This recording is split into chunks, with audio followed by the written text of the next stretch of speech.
Hello everyone, today we'll be discuss about the foot drop. What is the foot drop? Foot drop में क्या होता है? Clinical condition होती है किसकी? कॉमन पेरोनियल नर्व की. It is a clinical condition of the common peroneal nerve. Okay. Inability of dorsiflexion and eversion to the foot due to paralysis of the peritoneal and extension group of muscles. इसमें क्या होता है कि जो peritoneal और extensor group की जो muscles होती हैं उसके अंदर पैरालिसिस की कंडीशन आ जाती है, जिसकी वजह से पैर के अंदर डोर्सिफ्लेक्शन एंड इवर्सन नहीं होता है. क्यों नहीं होता है? क्योंकि कॉमन पेरोनियल जो नर्व रहती है वो डैमेज हो जाती है या फिर उसका कंप्रेशन हो जाता है, या फिर कोई हिप इंजरी होती है जिसकी वजह से कॉमन पेरोनियल नर्व डैमेज हो जाए, तो ये नहीं होता है, डोर्सिफ्लेक्शन नहीं होगा. एंड इसके कॉज क्या होंगे कि इसमें फ्रैक्चर हो जाता है नेक ऑफ फिबुला. जो फिबुला रहती है उसकी नेक पे फ्रैक्चर हो जाता है, उसकी वजह से भी कॉमन पेरोनियल नर्व डैमेज हो जाती है. एंड देन लेप्रोसी की वजह से हो सकती है, लेड पॉइजनिंग की वजह से हो सकती है, या फिर डायरेक्ट इंसिजन लगा दिया जाए उसमें वुंड के अंदर, तो ये कॉमन जो पेरोनियल नर्व रहती है वो कंप्रेशन आ सकता है इसमें या फिर डैमेज हो सकती है. ओके. जो कॉमन पेरोनियल नर्व रहती है ये किससे जुड़ी रहती है? सियाटिका नर्व से.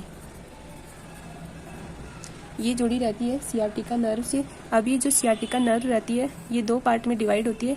एक होती है कॉमन पेरोनियल नर्व एंड जो सेकंड होती है वो होती है टिबियल नर्व. ओके. जो कॉमन पेरोनियल नर्व रहती है ये फर्दर डिवाइड होती है deep peroneal nerve and superficial peroneal nerve.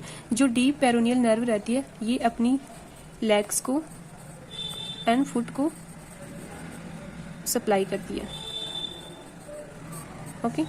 And then जो सुपरफिशियल रहती है वो कन्वर्ट होती है फर्दर दो पार्ट्स के अंदर. सुपरफिशियल एक होती है पेरोनियल लॉन्गस एंड सेकंड जो होती है पेरोनियल ब्रेविस. ओके. अब जो पेरोनियल लॉन्गस या फिर जो पेरोनियल ब्रेविस रहती है, पेरोनियल जो लॉन्गस, ये दोनों का काम क्या होता है? ये इवर्सन का काम करती है. ओके. अगर ये सुपरफिशियल जो nerve damage, common peroneal nerve damage हो जाएगी तो दोनों सुपरफिशियल एंड डीप दोनों डैमेज हो जाएंगी, एंड सुपरफिशियल नर्व भी डैमेज हो जाएगी और ये जो डीप नर्व है ये भी डैमेज हो जाएगी. तो क्या होगा? यहाँ पे डोर्सिफ्लेक्शन नहीं होगा.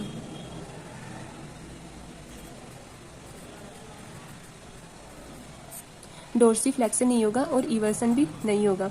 दोनों ही नहीं होंगे. दोनों नहीं होंगे तो क्या होगा? फुट मूवमेंट नहीं कर पाएगा प्रॉपर, फुट का मूवमेंट नहीं होगा एंड उसमें सेंसेशन लॉस हो जाएगा एंड इसके अंदर भी सेंसेशन लॉस हो जाएगा. ओके.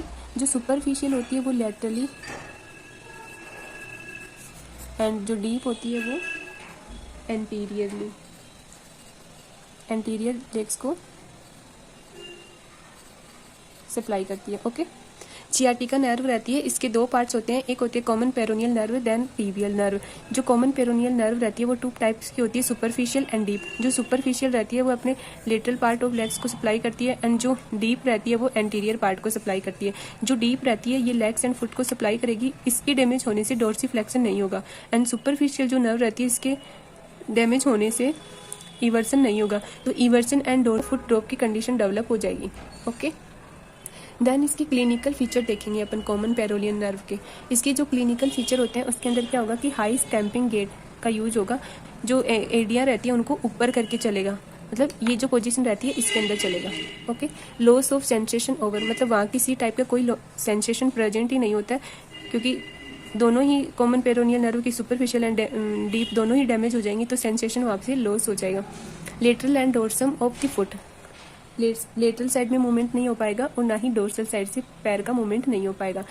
इसके ट्रीटमेंट की बात करते हैं अपन. इसके ट्रीटमेंट में क्या करेंगे कि मतलब जो टिबियल पोस्टीरियर मसल्स रहती है उसका यूज करेंगे ट्रांसफर करने के लिए टेंडन को, एंड जो tendon of muscles is detach from navicular insertion and with tendon graft from plantaris transfer to cuboidal and cuneiform. जो नेविक्युलर से डिटैच रहता है टेंडन उसको ग्राफ्टिंग के थ्रू, प्लांटेरिस के थ्रू ट्रांसफर कर जाते हैं क्यूबॉइडल एंड क्यूनिफॉर्म बोन के पास. एंड टू प्रोसेस होती है, एक होती है ओबीएस प्रोसेस और एक होती है बेएस procedure. Okay. Thank you for watching my videos. Please guys subscribe and share these videos. Thank you.